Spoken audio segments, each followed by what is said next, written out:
আমাদের জীবনে এমন অনেক কিছু ঘটে যায় যেটার উপর আমাদের কোনো হাত থাকে না, তো যেটার উপর আমার নিয়ন্ত্রণ নাই সেটা নিয়ে আমি উদ্বিগ্ন হয়ে লাভ আছে? জীবন আপনাকে অনেক কিছু দিবে আবার কেড়ে নিবে। আল্লাহ এভাবেই পৃথিবীটাকে সাজিয়েছে, ইয়াউমুন লাকা ওয়া ইয়াউমুন আলাইকা। একদিন আপনার ভালো যাবে, আরেকদিন খারাপ যাবে। ওয়া তিলকাল আইয়ামু নুদাবিলুহা বাইনান নাস। আল্লাহ বলেন, যুগটাকে আমি ঘুরিয়ে ফিরিয়ে মানুষের সামনে এভাবেই আনি। This is the routine work of this দুনিয়া।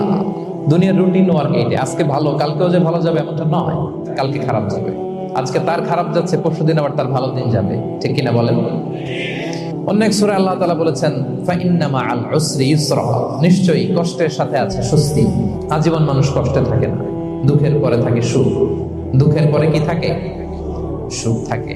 এজন্য উদ্বিগ্ন হওয়া যাবে না। বিষ্ণু ইসলামের জীবনী থেকে আমরা এটাই শিখি, উদ্বিগ্ন হওয়া যাবে না। তিনি বলতেন, ওয়া আলাম আন্নামা আসাবাকা লাম ইয়াকুন লিয়ুখতিআক ওয়া মা আখতাআকা লাম ইয়াকুন লিয়ুসিবাক রুফিআতিল আকলাম ওয়া জাফফাতিস সুহুফ। ওনার কাজিন আব্দুল্লাহকে ডেকে বললেন, আব্দুল্লাহ, যেটা তুমি পাওয়ার সেটা তুমিই পাবা, কোনোদিন মিস হবে না। এটা তোমার, যেটা তোমার হওয়ার কথা ছিল এটা তুমি পাবাই, এটা মিস হবে না। আর যেটা তোমার নসিবে নাই, যেটা তুমি পাবা না, গোটা বিশ্বের সব ক্ষমতাকে হাতের মুঠোয় আনলেও সেটার দেখা তুমি পাবে না।